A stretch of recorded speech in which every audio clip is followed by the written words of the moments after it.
Most people think of nature as background scenery, something to admire, photograph, maybe hike through when the weather's nice. But the forest isn't passive. It's not just a collection of trees. It's a living network pulsing with awareness.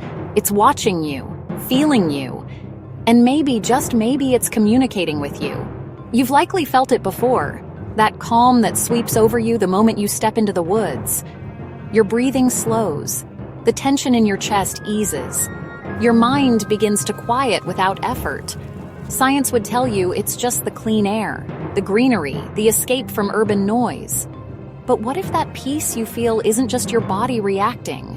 What if it's a response from the forest to you? Let me tell you a story. There's a woman, let's call her Maya.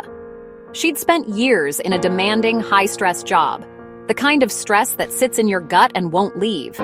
She tried everything: better sleep, meditation apps, vitamins, even therapy. Nothing worked.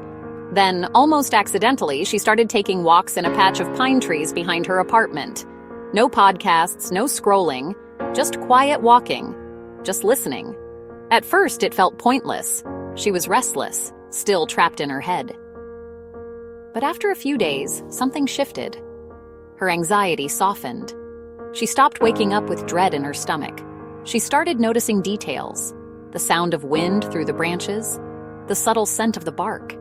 She noticed how some trees felt warm and welcoming while others felt distant. She started sensing moods in the forest, like it had seasons of emotion. She wasn't learning anything new. She was remembering, reconnecting.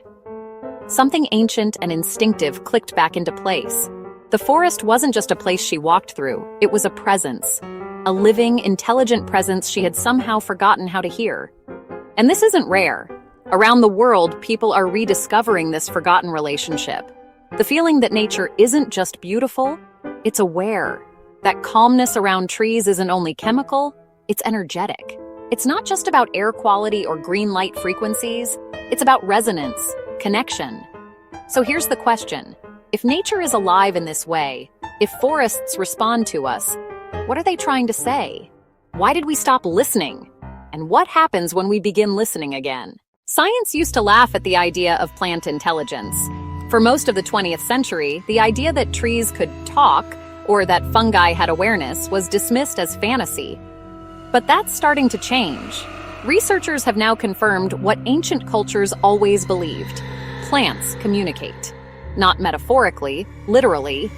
Inside the soil beneath your feet, trees and fungi are locked in a constant conversation. It's called the Mycelium network, a vast underground web of fungal threads connecting roots across an entire forest. Scientists call it the wood wide web. Through this web, trees send warning signals to each other about pests. They share nutrients with younger trees. Dying trees donate their stored carbon to their neighbors. Some even redirect water or immune signals based on who's under stress. And it's not just physical. Experiments show that plants can detect human presence. They respond to music, to emotion, even to the intention behind touch.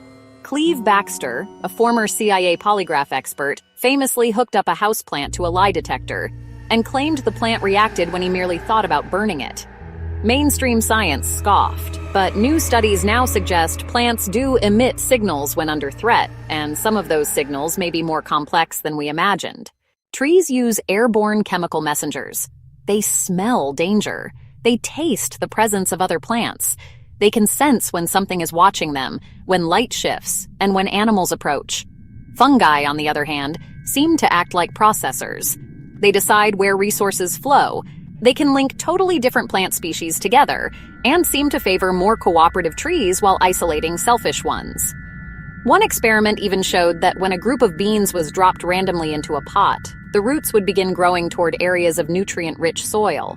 But if sound vibrations mimicking running water were added, even if there was no actual water, the roots changed course and grew toward the sound. It's as if the plant could hear.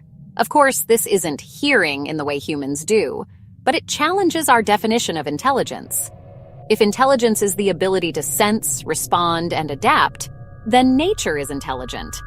Not in a centralized brain, but through distributed awareness, through frequency, through vibration. So what does this mean for us?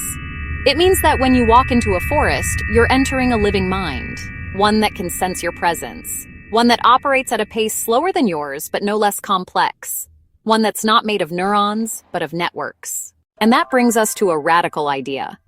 Consciousness might not be a human gift. It might be a field, spread out through all of life. Plants, animals, fungi, rivers, they might all be participants in a shared awareness that our ancestors called spirit, and we now call energy, coherence, or even biofields. And here's where the science meets the sacred. Studies show that being near trees lowers cortisol. Walking barefoot on earth reduces inflammation. Sitting in stillness in a forest boosts the immune system and improves mood. It's not just being in nature, it's being with nature. You're not relaxing, you're sinking. Ancient traditions around the world understood this. The Druids held ceremonies under sacred oaks.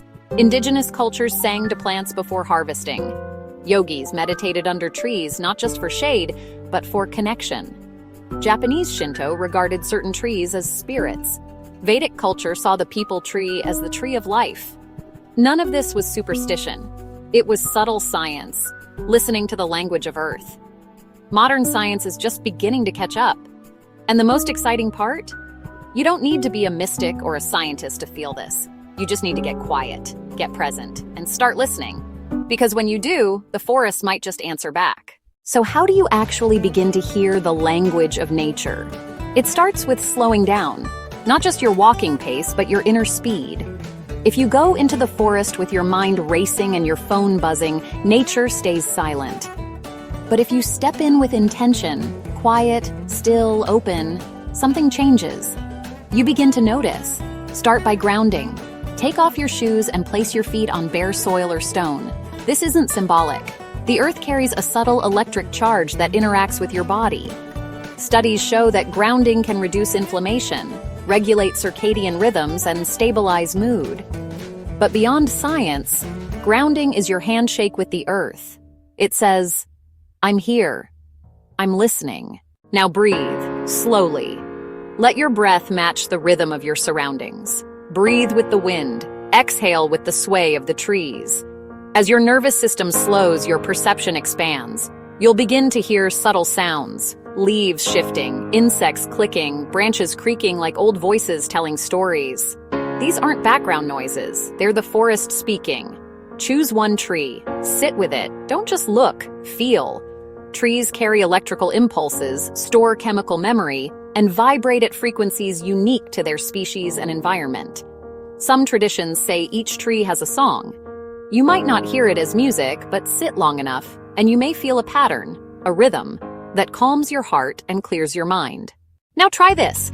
Ask a question silently in your mind. Don't expect a voice in return. Just sit, wait, breathe. Watch for a feeling, an image, or a sudden thought that seems to arrive out of nowhere.